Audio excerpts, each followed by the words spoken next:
Did you know that Thomas Edison, the genius behind the light bulb, spent the last years of his life obsessed with something much darker? Something he kept absolutely secret until he died. 3 weeks ago, an antique auction in New Jersey revealed something extraordinary. Among Edison's personal belongings, a sealed trunk was discovered that had remained untouched for over 100 years. Inside, diaries, technical schematics, and photographs that will forever change how you see history's greatest inventor. What I'm about to reveal has never been shown to the public. These are documents that prove Edison wasn't just trying to light up the world. He was trying to communicate with the dead. And the most disturbing part, he succeeded. Today you're going to discover the truth about the necrophone, the most secret and terrifying device ever created by human hands. But before we continue, if you're curious to see how deep this rabbit hole goes, hit that like button now, subscribe to the channel, and turn on notifications, because this journey will mess with everything you believe about life, death, and what lies in between. Thomas Edison. The name conjures images of a brilliant man poring over inventions that revolutionized the world. But what if I told you that image is just a carefully constructed mask? The secret diaries reveal a completely different Edison, tormented, obsessed, and desperate to prove that death isn't the end. It all started in 1884, when his wife Mary died from a brain tumor. Edison, who had always been a man of science, a skeptic by nature, suddenly found himself questioning everything. In his diaries he writes, "If I managed to capture light and transform it into electricity, why couldn't I capture the human essence after death?" This wasn't just scientific curiosity. It was a desperate, personal obsession. Edison began secretly attending spiritualist seances, always using pseudonyms.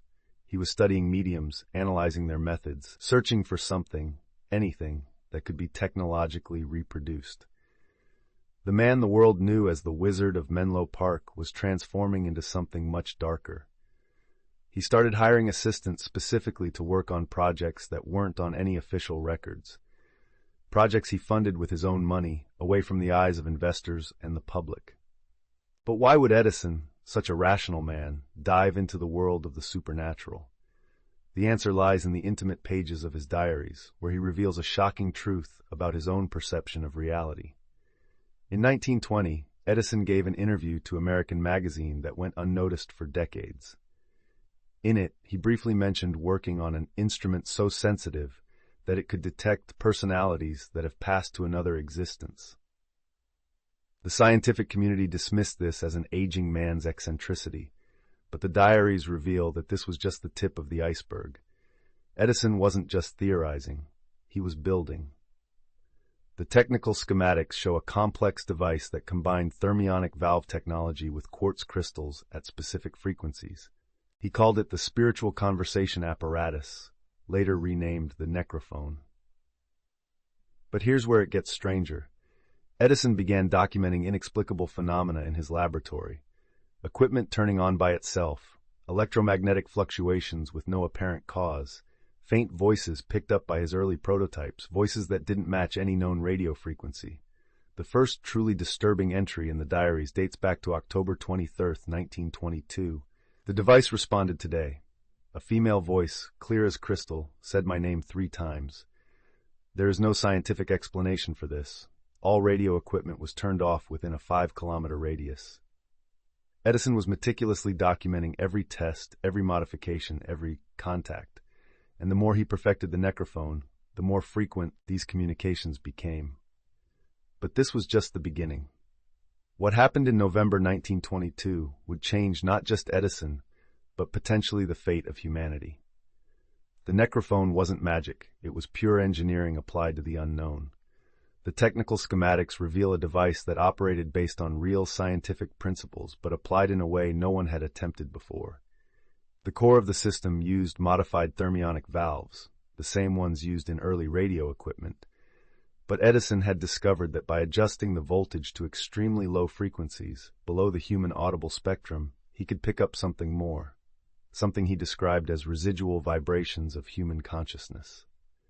The genius lay in the combination of 3 elements. First, a low-intensity electromagnetic field generated by specially wound copper coils. Second, quartz crystals positioned at specific points to amplify subtle vibrations. And third, and here's the most impressive part, a detection system based on what we now call the piezoelectric effect.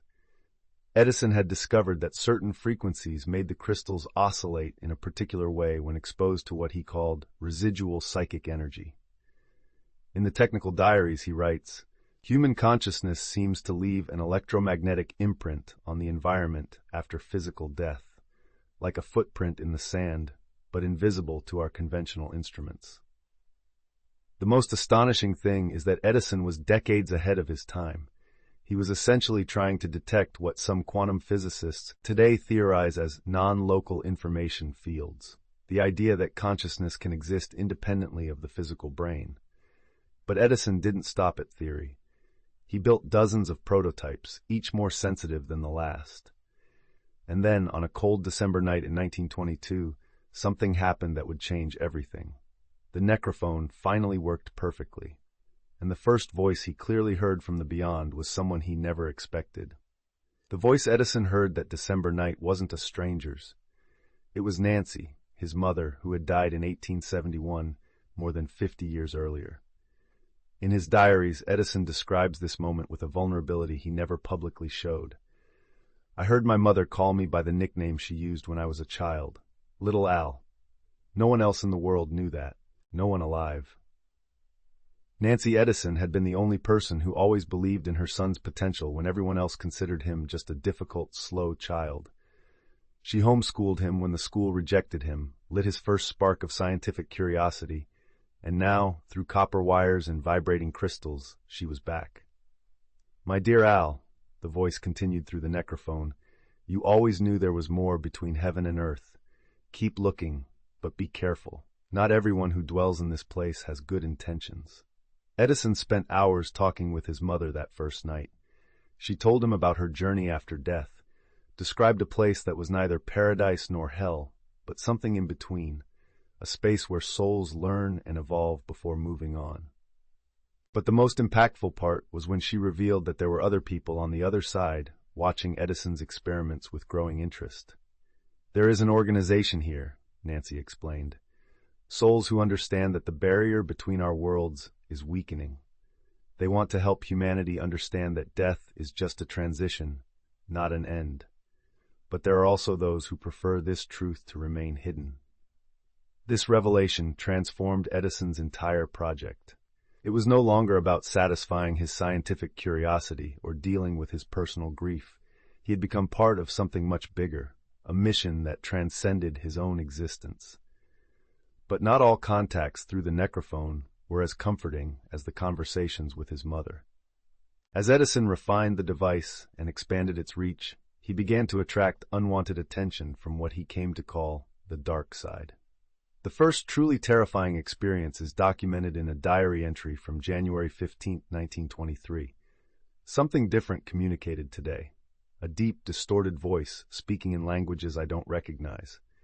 When I asked who it was, it replied, "We are those who never left, who refuse to leave, who have found power in the darkness between worlds." Edison began to notice physical changes in his laboratory after these darker sessions. Temperatures that dropped dramatically without explanation, equipment malfunctioning only during these specific contacts, and most disturbing, shadows that moved independently of any light source. His assistants began reporting strange experiences. Charles Batchelor, his right-hand man for decades, wrote in his own notes, "The boss has changed. He talks to himself, stares at empty corners as if he sees someone there. Yesterday I swore I heard two voices coming from the laboratory, but when I entered, Edison was alone." The situation became critical when one of the dark entities began to physically manifest. Edison describes, "It partially materialized, a humanoid figure made of black smoke and static electricity. It didn't speak, just watched me with what seemed to be eyes made of void. I felt a cold that penetrated to my bones, and a feeling that my own soul was being analyzed, weighed, judged." These entities seemed to feed on the necrophone's energy, growing stronger and more capable of interacting with the physical world with each session. Edison realized he had opened a door that he might not be able to close. And the most terrifying thing was the growing suspicion that these entities did not come from the same place as his mother and the other benevolent spirits. They came from somewhere much older and much more dangerous. Confronted with irrefutable evidence of life after death, Edison was forced to rethink everything he believed about existence, purpose, and the nature of reality. In the philosophical diaries he began to keep separately, we find profound reflections from a man who had touched the infinite. Throughout my life, Edison writes, I believed we were just complex biological machines. That consciousness was a byproduct of neural activity, that death was simply the end of that machine's functioning. But now I know that we were seeing only a fraction of reality.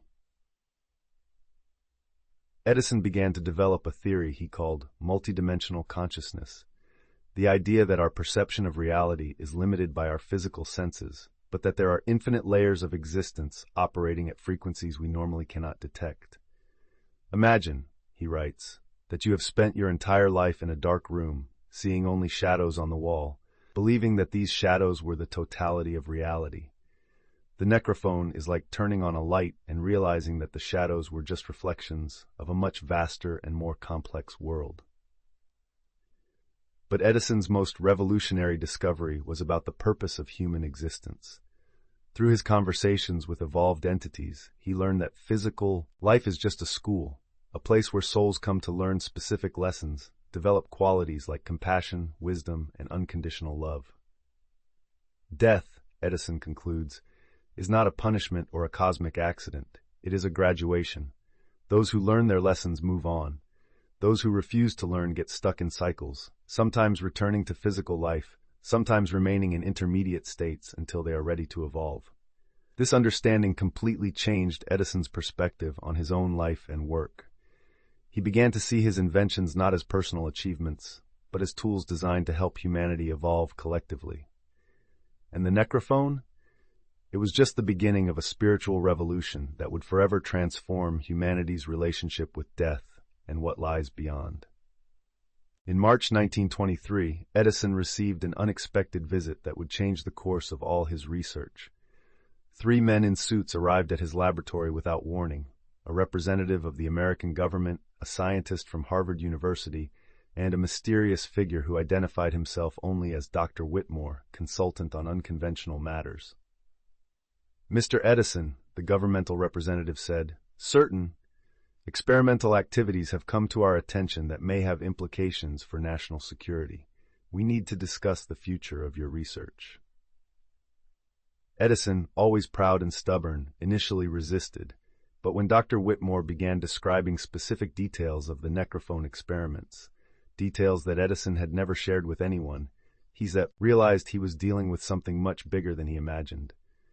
You are not the first to make this discovery, Mr. Edison, Whitmore calmly explained.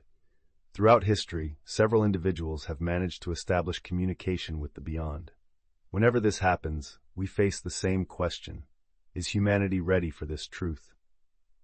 Whitmore revealed that a secret organization existed, non-governmental, but composed of scientists, philosophers, and spiritual leaders from various nations, dedicated to monitoring and, when necessary, controlling discoveries that could cause massive social disruption. They had observed Edison's experiments from the beginning. Imagine, Whitmore continued, if definitive proof of life after death became public knowledge.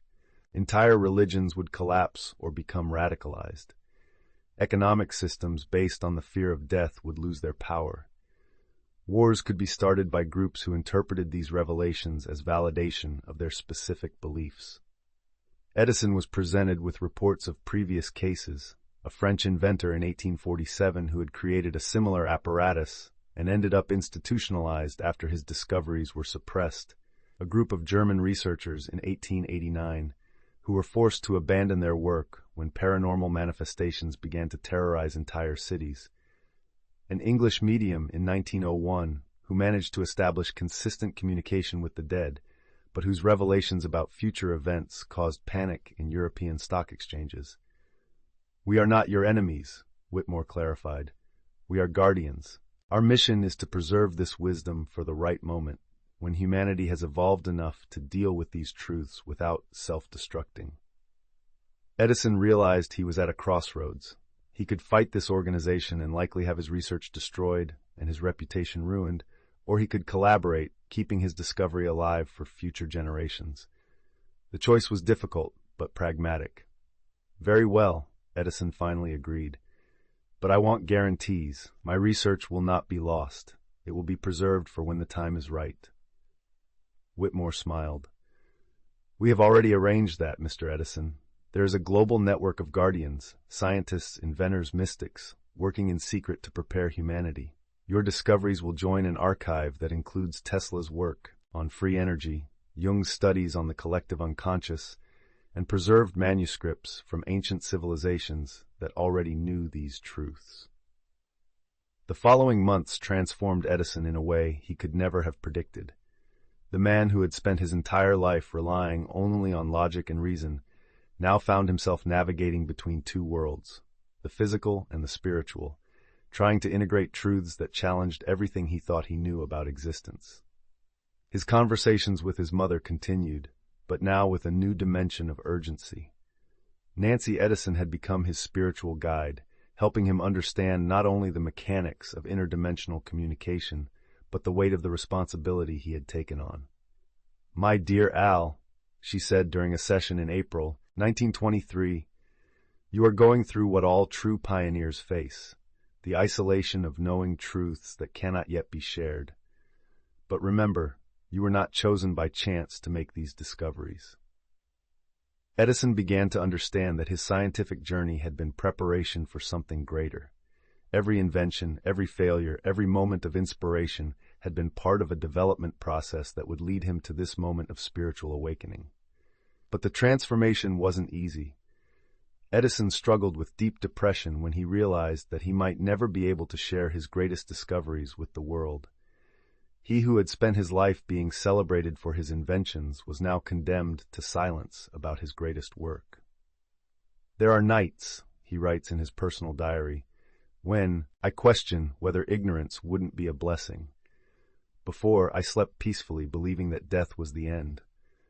Now I know that it is just the beginning of an infinite journey, and that fills me with both hope and terror." Edison's true transformation came when he understood that his role was no longer just that of an inventor, but that of a bridge between worlds. He began to subtly modify his public inventions, inserting elements that would prepare humanity for future revelations without alerting the authorities. His electric light bulbs, for example, began to include specific frequencies that, unbeknownst to anyone, helped to balance human energy fields. His phonographs were adjusted to capture harmonics that facilitated meditative states. Each invention became a tool for conscious evolution disguised as mundane technology. Edison also began to secretly communicate with other members of the network of guardians. Through coded letters and discreet meetings, he discovered a global community of individuals working towards the same goal, preparing humanity for a great revelation that would forever transform our understanding of reality. "We are not prophets," Edison writes. "We are gardeners. We plant seeds of truth that will blossom when the spring of human consciousness arrives." The transformation culminated when Edison realized that his life had gained a new purpose. He was no longer just Thomas Edison, the inventor. He had become Thomas Edison, the guardian of cosmic truths, the preserver of ancient wisdom for future generations. And so we come to the end of this extraordinary journey through the deepest secrets of Thomas Edison. But is this really the end? Or is it just the beginning of your own journey of discovery? Think for a moment. How many times in your life have you felt like there was something more? That persistent feeling that the reality we perceive is just a fraction of something much larger and more mysterious. Edison felt it. Tesla felt it. Great minds throughout history felt it. And you feel it too, don't you? The Edison documents I revealed today aren't just historical curiosities. They are clues left by a man who discovered truths about existence that we are still only beginning to understand. But here's the most important question. If Edison was right, if consciousness truly survives physical death, if there are dimensions of reality operating beyond our normal perception, what does that mean for you? For your life? For your choices? For your fears? Perhaps you've had experiences you can't explain. Perhaps you felt the presence of loved ones who have passed on. Perhaps you've had moments of intuition so clear that they seem to come from a source beyond your conscious mind. Edison taught us that these experiences are not hallucinations or wishful thinking. They are glimpses of a greater reality. But the real question is, are you ready to explore them? In the comments below, I want you to share, no matter how strange it may seem, any unexplained experience you've had, that moment when you felt you were touching something beyond the physical world. It could have been a vivid dream about someone who has passed away, an intuition that saved your life, or simply a feeling of not being alone when you should have been. Edison showed us that we are not alone in the universe, that death is not the end, but a transformation, that our consciousness is much vaster than our physical brains. These are not just beautiful ideas. They are scientifically investigated truths by one of the most brilliant minds in history. If this revelation has changed something in you today, if it has planted a seed of curiosity about the mysteries of existence, then give it a like so more people can discover this truth. Subscribe to the channel because soon I'll bring more secrets kept by the great geniuses of humanity. And turn on all notifications because the next revelation could change your life forever. Remember, you are not just a physical body living a temporary human experience. You are an eternal consciousness exploring the infinite possibilities of existence. Edison proved it, Tesla knew it, and now you know it too. The only question left is, what will you do with this knowledge? Until the next revelation, keep questioning, keep exploring, and never forget, there is much more between heaven and earth than our philosophy has ever dreamed of.